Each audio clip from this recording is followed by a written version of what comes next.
Surely God is good to Israel, to those who are pure in heart. But as for me, my feet had almost slipped. I had nearly lost my foothold, for I envied the arrogant when I saw the prosperity of the wicked. Always free of care, they go on amassing wealth. Surely in vain I have kept my heart pure, and have washed my hands in innocence. All day long I have been afflicted, and every morning brings new punishments. When I tried to understand all this, it troubled me deeply, until I entered the sanctuary of God. Then I realized their final destiny. Then I realized that my heart was bitter. I was senseless and ignorant. I was a brute beast before you. Yes, I am always with you. You hold me by my right hand. You guide me with your counsel, and afterward you will take me into glory. Whom have I in heaven but you? And earth has nothing I desire besides you. My flesh and my heart may fail, but God is the strength of my heart and my portion forever. As for me, it is good to be near God. I have made the sovereign Lord my refuge. I will tell of all of your deeds. Psalm 73. These are the words of our Lord.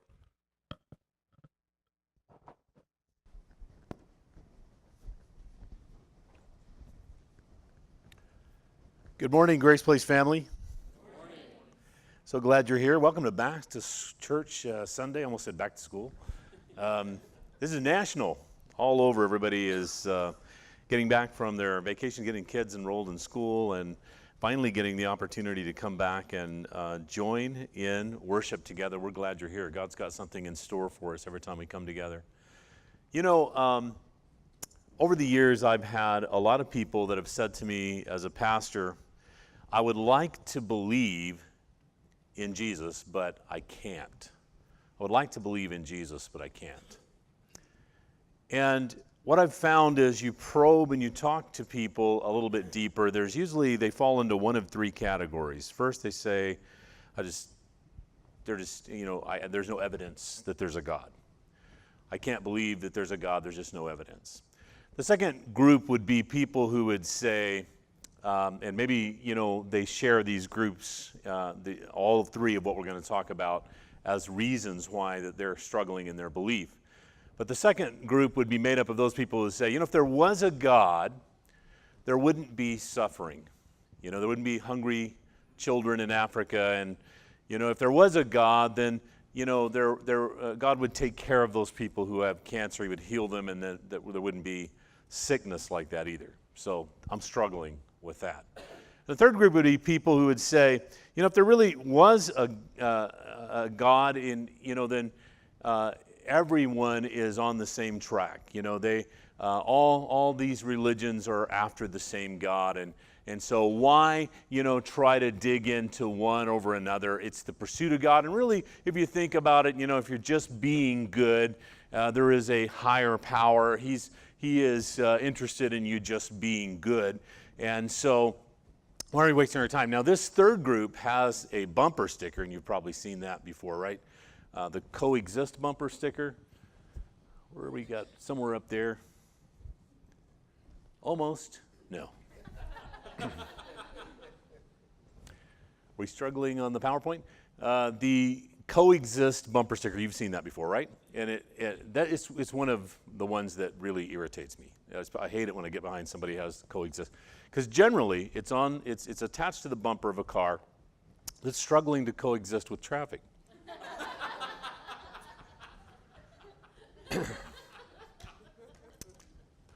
Additionally, it reveals an incredible amount of ignorance about world religions, right? So these individuals, though, they have their own bumper sticker, and they're walking to the beat of their own drum. Now, the struggle in coming to a place to believe God. I want to talk to a particular segment of you today. You're all here, and I hope you all hang out. But there are two groups that I really don't want to talk to today specifically. So the first group that I do not want to talk to are those of you who want to believe and can and are, okay? The reason I don't want to talk to you is because I talk to you every week, okay? So this week, you can take some time off. Every once in a while, you can check Facebook if you want, all right, while we're in the message. but I'm not specifically talking to you, okay? The second group of people that I am not talking to today would be those who would say, I don't want to believe. I have no interest in believing at all. Those are people who maybe are not ready to get on any kind of a spiritual journey at all. You may have been drugged here by parents, family, friends, and you're just waiting for this thing to end and you can go get some food, and I'm not really necessarily talking to you. Now, if you're confused and you don't know if you're in that group yet or not, that we will help you define that through this message, because the people that I really want to zero in today are those who would say, I want to believe, but I really can't. I'm struggling with some things and I really want to believe, but I can't believe. So that group of sincere people who are saying, hey, there are just some things, some mountains, some hurdles that I want to get through that I'm struggling to believe, and I am unable to get my mind around it. So you'd say, I'd like to believe, but I really can't. I can't get involved in that at this point. So 3 things I want to go over today with you, and if you're taking notes, this will be your outline for today, okay? The first one is the necessity of desire. The second would be the value of doubt. And then the third would be a leap of faith, okay? So the necessity of desire, the value of doubt, and then a leap of faith. We're going to walk through these quickly this morning and talk through them, all right? The very first thing, the necessity of desire, is assessing, do you want to believe? Do you really want to believe? Now let's face it, this is a sincere and serious question. Because while there is a huge upside to believing in God and having a personal relationship with God through Jesus Christ, there is definitely a downside to it, right? And here's one of them. If there is a God, guess who's no longer in charge of your life? You, right? And so assessing that question is, we need not do it lightheartedly. That is a very sincere question. Do I want to believe there is a God of this universe? Do I want to believe that He's in charge and I am not? For a lot of people, the problem is that they don't believe in God because they really don't want there to be a God, right? Because the ramifications of that are huge if there is a God. Now, so the first process of where we're going is we ask ourselves, do I really want there to be a God? Do I really want to believe that God is? Am I ready to make that step? And that's probably the biggest step that will tell you if you're in group 2 or in group 3, is to know if you really want to know. And that's the people who are saying, yes, I really want to believe, but I can't. There are a few hurdles, a few struggles that I'm having to go through. Now, this next step, I hope, really helps you get through that hurdle, that first hurdle. We don't have time in this message to cover every single one of these big life questions. And in fact, over this past year and then into the future, we're going to be touching on these kinds of topics that we talked about a moment ago. If there is a God, why is there suffering? If there is a God, why is there loss? If there is a God, why is He quiet? And, just a few weeks ago or last week, we talked about when God says no. And if there is a God, why does He say no to me when I want something that is for my good? And we've gone through those things. We don't have time to revisit that, but we're going to dig in for a moment on this value of doubt. Now, if you want to believe, why can't you? The obvious reason is there is doubt. There's something going on that's keeping you. There's something between you and God. Doubt comes in all shapes and sizes. There's generalized kinds of doubts that people will bring to the table. They doubt that, a big picture kind of doubts that people will bring. They say, I can't really get my mind around this creation thing, that God created the heavens and the earth, and that He created the earth in 7 days, and I really can't get my mind around some of this stuff, or maybe generalized doubts about some of the biblical stories, and those miracles, the flooding, all of these things, Jonah getting swallowed by a whale. I just can't get my mind around all of this, and that's kind of more generalized doubts. But there's also these very personal doubts that we all bring to the table, right? And they're the stories of our life that have caused doubt, and there are situations and things that we bring into this venue today where we say, I would like to believe in you, God, but I can't, because there are times that I've called on you and you haven't answered. I'd like to believe in you, but I can't, because there's been definite times in my life where I prayed for someone that I loved to be healed and they weren't healed. Or I would like to believe in you, God, but I've seen so much suffering. I've seen so much injustice. I've seen so much pain. And that's what the psalmist in our reading today, that's where he was.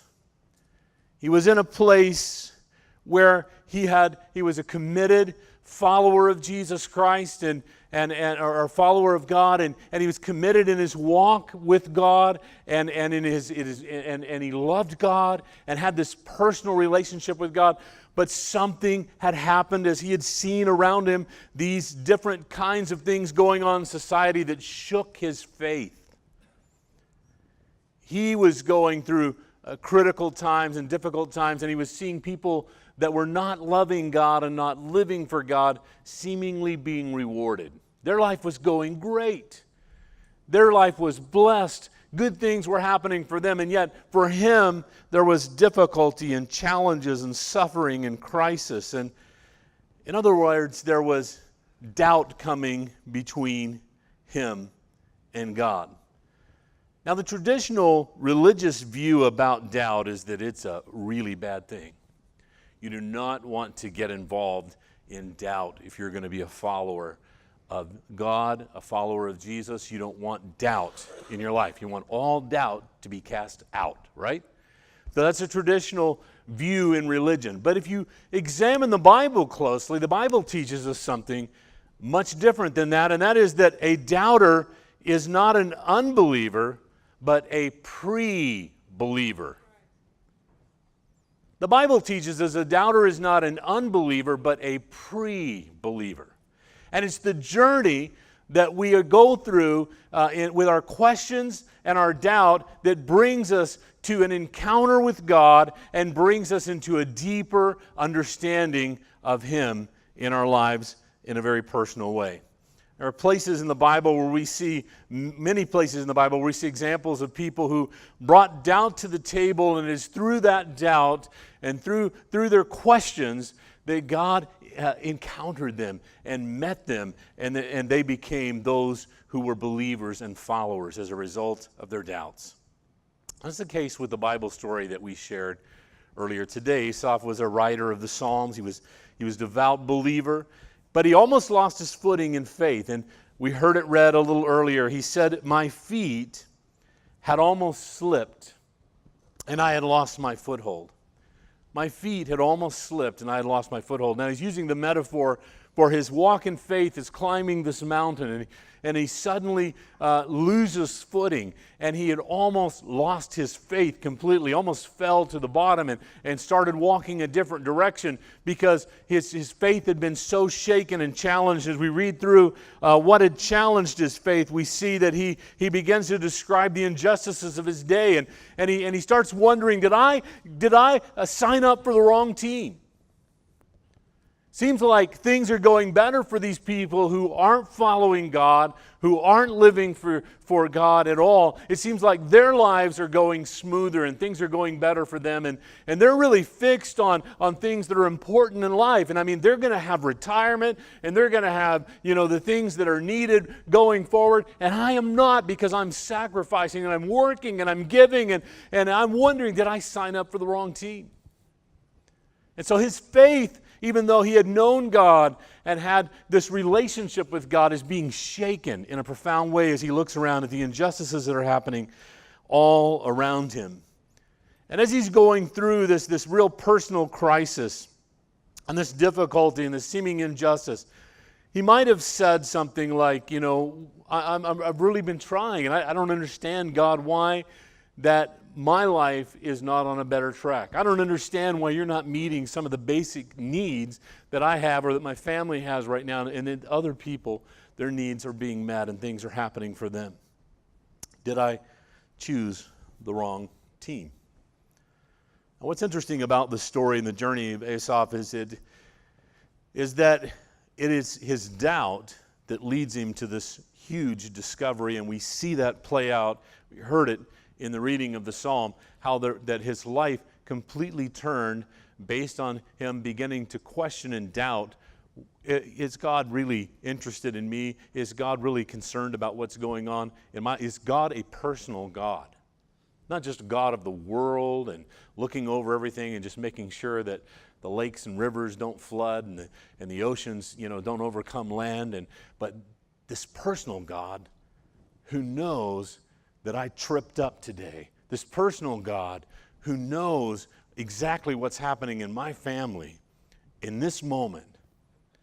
And this doubt that he had begins to lead him on this journey, and he has this epiphany, and we read about it here. He says he literally sees doubt. We can see in the Psalms doubt moving him from a place of almost stumbling, almost slipping, almost losing his faith to a deeper faith. And here's what he says later in that psalm: till I entered the sanctuary of God, then I understood their final destiny. Then I realized that my heart was bitter. I was senseless and ignorant. I was a brute beast before you. And yet I am always with you. You hold me by my right hand. You guide me with your counsel.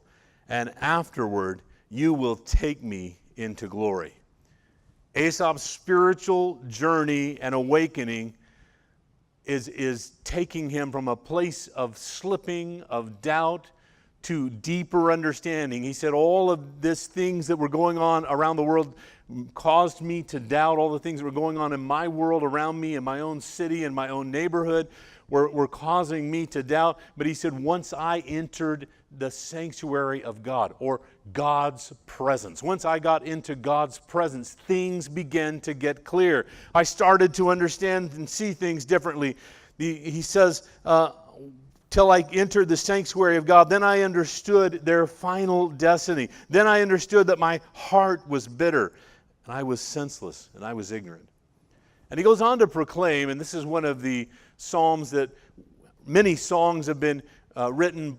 These next lyrics that we're going to, are lyrics of a song. They are the psalmist's writing, have been written about what was said here, his great proclamation of faith. And here's what he said. Here's where it brought me.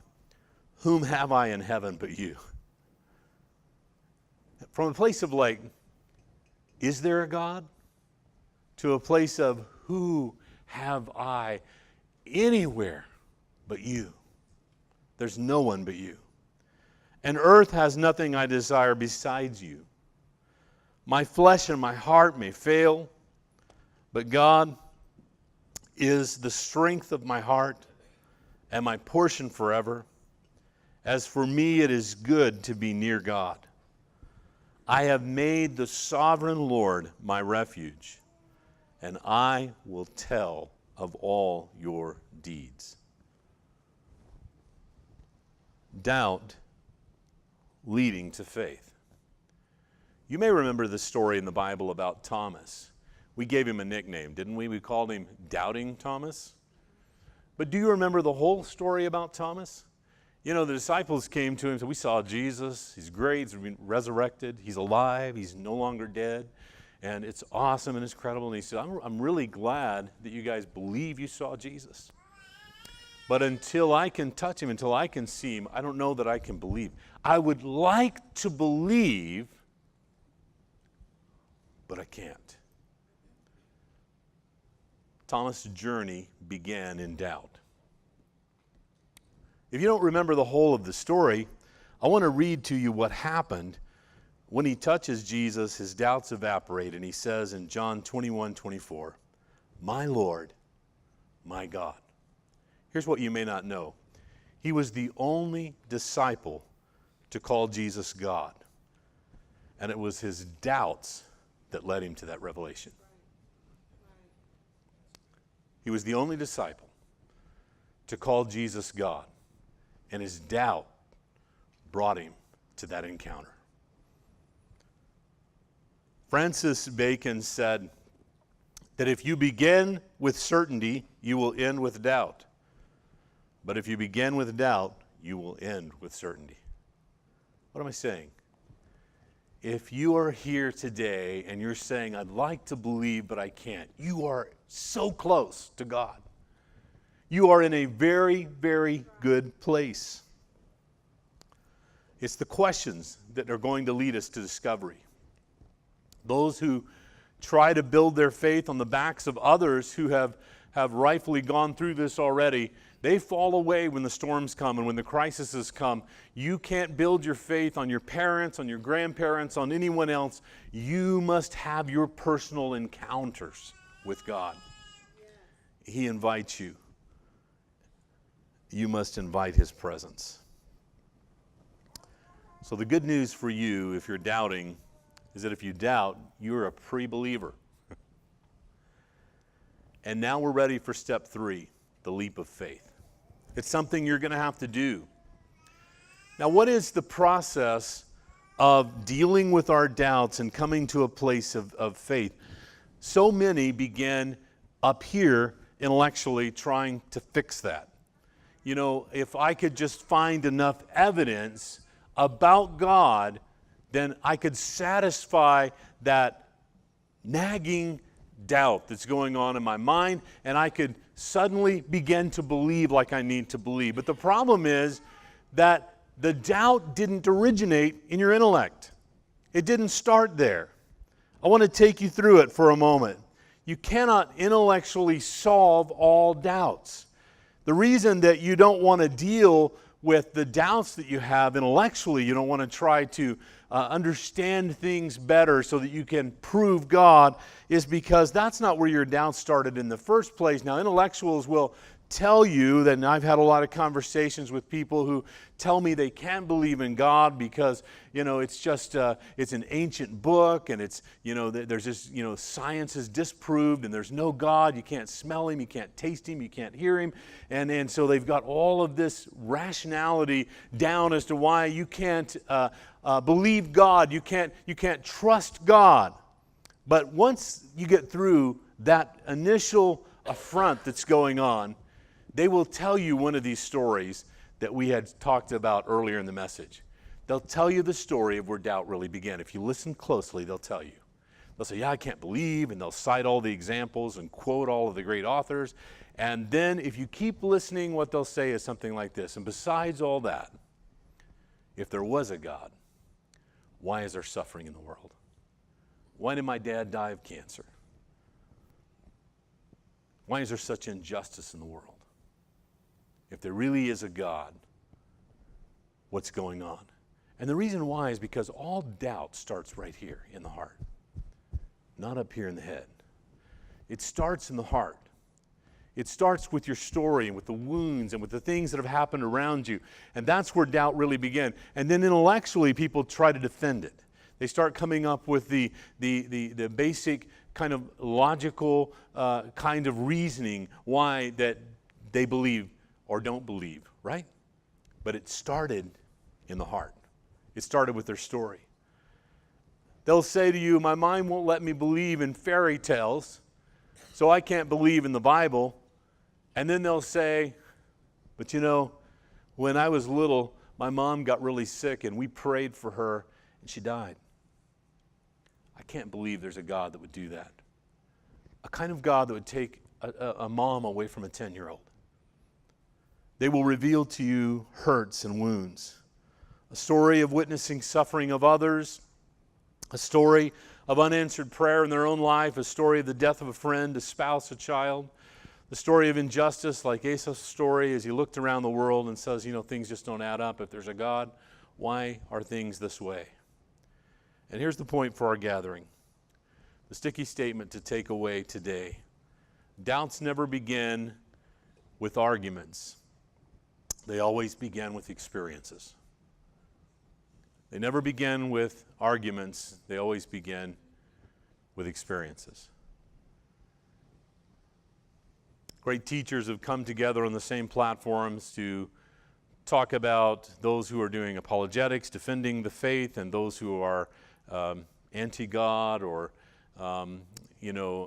antagonist against that belief or religion, and they will make their arguments. But I want to tell you that doubt never began in those kinds of classrooms. It didn't start there. Doubt started in the heart. It started with the wounds of life and the things that took place. And once in our heart, then our mind goes to work trying to defend it. And so the way that we're going to get doubt out of our lives is we have to open to allowing God to deal with our heart, with the things, the wounds that took place here. The unanswered things. And I'm not going to tell you this morning, and we're getting ready to close in a moment. I'm going to invite our worship team to come back. I'm not going to tell you this morning that God is going to come and explain detail by detail why whatever happened in your life that wounded you and caused you to doubt happened. He can, but in many cases we probably couldn't really understand even still what God was accomplishing. Next door neighbor was telling me the other day, we all die on the same day. And he was looking at it from a perspective of eternity. You know, we have time. We've fixed time. Oh, we've got calendars, we've got watches, But in reality, we're sitting in eternity, right? The past, the present, the future. And it's one day in the presence of our Lord and Savior. To Him who sees yesterday, today, and forever. The way out of doubt is to experience God, experience His healing for your heart, experience His grace, experience His mercy, His forgiveness, experience His peace. All of this is accomplished only by coming into His presence and opening your heart. And that's where the leap of faith comes in. You say, well, I don't know if I can do that. I still don't have answers to all my questions. I want to submit to you that what keeps people from God is not their intellectual questions for God. Because can you imagine standing in the presence of the living God and say, you're waiting in line, and you're like, all right, I've got a list of 150 questions, and so I hope you have the time. How unimportant things like that will be in the presence of a living God, the creator of the universe. A couple of years ago, Zach and Austin and I went to Arizona to visit the Grand Canyon, and you're just looking down there going, oh, man, unbelievable. The majesty of creation. And we're standing in the presence of the one who's done that. And we can say, yeah, I've got 50 questions for you. No, I don't think so. I don't think so. I think what holds us back is not our questions. What holds us back is our pride. Because if you take that leap of faith, you're no longer in charge. You don't get to make the decisions anymore. Going to church will stop being, an option so much as it is a decision. We want our family to know about God. We want our children to know about God. And see, when we start letting go of those kinds of things and they're taken out of our hands, that's what it really is all about. That's where we don't want to take that leap of faith, because I still like kind of being in charge, even though we're a wreck, right? Yeah. Every road we've gone down thinking this is going to work, every multi-level marketing thing we've got involved in, every career we thought that was going to lead to the majesty of greatness for us, everything we ever thought was going to be awesome has failed, and we're just looking for the next guru, right? The next guy that's going to tell us what to do. Aren't you ready today to take the leap of faith and let God tell you why you're here? Let God explain to you what your purpose is on earth and why right now you're here. And you weren't here yesterday. in 1800s or 1700s or 1600s. Why are you here today? Are you ready for that? If you've decided never to decide, then you've decided. But if you're open, I want to invite you to take a leap of faith today. And as our worship team invites, and I want to ask you to stand with us through song, I'm going to be down here to pray with you. Our prayer team will be here.